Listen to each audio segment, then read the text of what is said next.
Hey everyone, నేను మీ English teacher. Welcome back to our channel. I hope everyone is doing well. ప్రతిరోజులాగానే ఈరోజు కూడా మీకోసం మరొక యూస్ఫుల్ వీడియో. ఈరోజు వీడియోలో పని లేదా వర్క్కి సంబంధించి మనం చాలా రకాల సెంటెన్సెస్ని యూస్ చేస్తూనే ఉంటాం కదా. అయితే ఆ సెంటెన్సెస్ని ఇంగ్లీష్లో ఈజీగా ఏ విధంగా చెప్పాలో క్లియర్గా కొన్ని ఎగ్జాంపుల్స్తో ఇప్పుడు చూద్దాం. సో మీరైతే వీడియోని ఎక్కడ స్కిప్ చేయకుండా చివరి వరకు చూడడానికి ట్రై చేయండి. ఈ వీడియో కనుక మీకు యూస్ఫుల్గా అనిపిస్తే మర్చిపోకుండా ఒక లైక్ చేయండి. మీరు చేసే ఈ ఒక లైక్ ద్వారా ఈ వీడియో మరికొంతమందికి రీచ్ అవుతుంది. So please like this video and also subscribe to English teacher for more such videos. ఇప్పుడైతే ప్రీవియస్ వీడియోలో నేను మిమ్మల్ని అడిగినట్టు క్వశ్చన్స్ యొక్క ఆన్సర్స్ని చూసేద్దాం.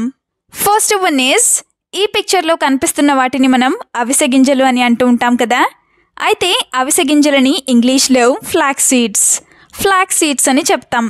Now the second question is, నాకు ఎవరు ఏమీ చెప్పలేదు. ఈ సెంటెన్స్ని ఇంగ్లీష్లో no one told me anything ఈ విధంగా చెప్తాం. ఇప్పుడు మీకోసం ఈ వీడియోలో ఉండబోయే 2 క్వశ్చన్స్ ఏంటో తెలుసా? ఫస్ట్ వన్ ఈజ్ పలుచని లేదా పలుచగా. ఈ వర్డ్ని చాలా సందర్భాల్లోనే యూస్ చేస్తూ ఉంటారు కదా.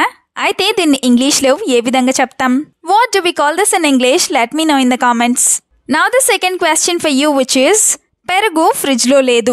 ఈ సెంటెన్స్ని మీరు ఇంగ్లీష్లో ఎలా చెప్తారో మర్చిపోకుండా కామెంట్ సెక్షన్లో కామెంట్ చేసి నాకు చెప్పండి. Please show your support with your likes and comments as always. ఇప్పుడైతే లేట్ చేయకుండా మన వీడియో స్టార్ట్ చేసేద్దాం. Let's get started. First sentence is, పని ఎంతవరకు వచ్చింది లేదా పని ఎంతవరకు పూర్తయింది ఇలా అడుగుతూనే ఉంటారు కదా. సో దీన్ని ఇంగ్లీష్లో how far has the work come ఈ విధంగా అడుగుతాం. ఇదే సెంటెన్స్ని how much work is done ఇలా కూడా అడగచ్చు. For example, how many more days will it take to complete all this work అంటే ఈ పని మొత్తం పూర్తి చేయడానికి ఇంకా ఎన్ని రోజులు పడుతుంది అని. హౌ మెనీ మోర్ డేస్ అంటే ఇంకెన్ని రోజులు అని. Now the example number 2 is, when you want to do something, do it immediately.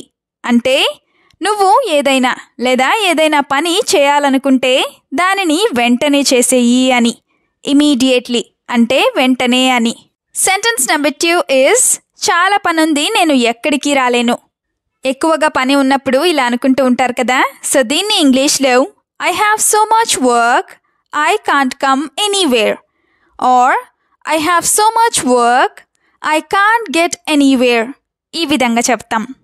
Let's have some examples now. First one is, I feel so irritated after doing so much work every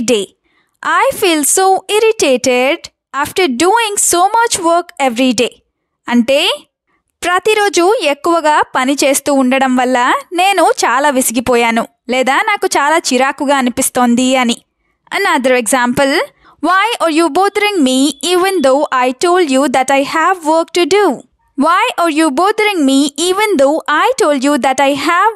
do? అంటే నాకు పని ఉంది అని నీకు చెప్పినా కూడా నువ్వు నన్ను ఎందుకు విసిగిస్తున్నావు అని.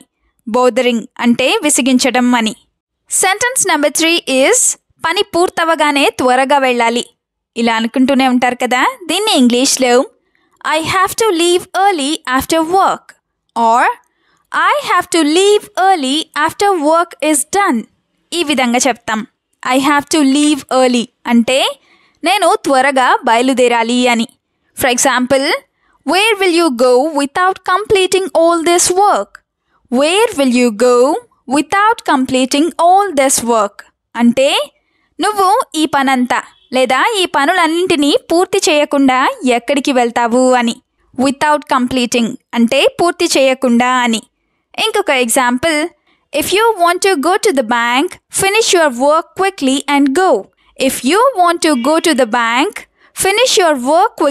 And go. అంటే నువ్వు బ్యాంక్కి వెళ్ళాలి అనుకున్నట్లయితే నీ పనిని త్వరగా పూర్తి చేసుకొని వెళ్ళు అని. Now the fourth one is, ఒక్కడినే ఈ పని ఎలా చేయగలను లేదా ఒక్కదాన్నే ఇంత పని ఎలా చేయగలను. ఎక్కువగా పని ఉన్నప్పుడు ఇలా అంటూ ఉంటారు కదా. సో దీన్ని ఇంగ్లీష్లో how can I do this work alone or how can I do all this work alone? ఈ విధంగా అడుగుతాం. హౌ కెన్ ఐ డూ అంటే నేను ఎలా చేయగలను అని. Now the first example is I have done a lot of work today, so don't tell me anything.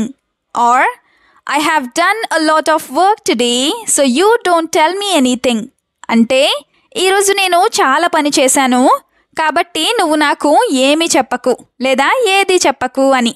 అదే she made me do all this work. She made me do all this work. అంటే ఆమె నాతో ఈ పనంతా చేయించింది లేదా ఆమె నన్ను ఈ పనంతా చేసేలా చేసింది అని. సెంటెన్స్ నెంబర్ 5 ఈజ్ ఎంత పనిలో ఉన్నా టైంకి తిను. ఇలా చెప్తూనే ఉంటారు కదా. సో దీన్ని ఇంగ్లీష్లో no matter how much you work eat on time. No matter how much you work eat on time. ఈ విధంగా చెప్తాం. No matter how much you work అంటే నువ్వు ఎంత పనిలో ఉన్నా లేదా ఎంత పని చేసినా అని. For example, lately you have been skipping meals because you are too busy. Lately you have been skipping meals because you are too busy. అంటే ఈ మధ్య నువ్వు చాలా బిజీగా ఉండటం వల్ల భోజనాన్ని తినకుండా మానేస్తున్నావు లేదా స్కిప్ చేస్తున్నావు అని. అదే skipping meals like this is not good for your health at all. Skipping meals like this is not good for your health at all. అంటే ఇలా భోజనం మానేయడం అనేది నీ హెల్త్కి అస్సలు మంచిది కాదు అని. సెంటెన్స్ నెంబర్ 6 ఈజ్ చేయాల్సింది చేయకుండా ఏం చేశావు లేదా చేయాల్సిన పని చేయకుండా నువ్వు ఏం చేశావు.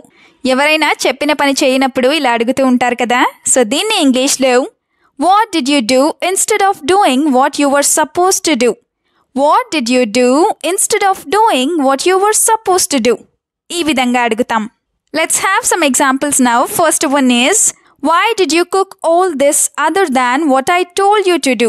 Or, why did you cook all this other than what I told you to cook? అంటే నువ్వు నేను చెప్పినది వండకుండా ఇవన్నీ లేదా ఇదంతా ఎందుకు వండావు అని. Now the second example is, why don't you take what I said seriously? Why don't you take what I said seriously? అంటే నువ్వు నేను చెప్పిన దానిని ఎందుకు సీరియస్గా తీసుకోవు అని. నెక్స్ట్ సెంటెన్స్ ఈజ్ ఇప్పుడు పనుంది తర్వాత మాట్లాడతాను. ఇలా అంటూనే ఉంటారు కదా. సో దీన్ని ఇంగ్లీష్లో I have work now and I will talk to you later. I have work now and I will talk to you later. ఈ విధంగా చెప్తాం. Now the first example is I have a lot of work to do now so come later without thinking anything. Or I have a lot of work to do now, so come later without thinking about anything. అంటే నాకు ఇప్పుడు చాలా పనుంది అందుకే నువ్వు ఏమీ అనుకోకుండా తర్వాత రా లేదా తర్వాత రండి అని. ఇంకొక example, I will be free soon and we will talk then. I will be free soon and we will talk then. అంటే నేను కాసేపట్లో ఖాళీ అవుతాను లేదా కాసేపట్లో ఫ్రీ అవుతాను మనం అప్పుడు మాట్లాడదాము అని. Now the last sentence is పనిలో ఉన్నప్పుడు విసిగించకు లేదా నన్ను విసిగించకు. ఇలా అంటూ ఉంటారు కదా. సో దీన్ని ఇంగ్లీష్లో don't piss me off when I am at work. Don't piss me off when I am at work. ఈ విధంగా చెప్తాం. డోంట్ పిస్ మీ ఆఫ్ అంటే నన్ను విసిగించకు లేదా నాకు కోపం తెప్పించకు అని. Let's have some examples now. First one is, I have very important calls today, so don't shout. Or, I have very important calls today, so you don't shout or yell.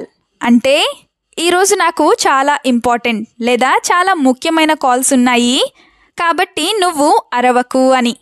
Shouting are yelling అంటే అరవటం అని. Another example, now she is at work, so you come after some time. Now she is at work, so you come after some time. అంటే ఇప్పుడు ఆమె పనిలో ఉంది కాబట్టి నువ్వు కాసేపటి తర్వాత రా లేదా మీరు కాసేపటి తర్వాత రండి అని. వీడియోని ఎండ్ వరకు చూసినందుకు థ్యాంక్ యూ సో మచ్. వీడియోలో ఉన్న సెంటెన్సెస్ అన్నీ తరచూ ప్రాక్టీస్ చేస్తూ ఉన్నట్లయితే you will become a better and fluent English speaker. ఈ వీడియో మీకు ఏ విధంగా అనిపించిందో మీ ఫీడ్బ్యాక్ని మాత్రం తప్పనిసరిగా కామెంట్ సెక్షన్లో కామెంట్ చేసి చెప్పండి. We'll meet you again with a useful and interesting video. Until then, keep learning, keep practicing, and keep supporting Tinglish Teacher.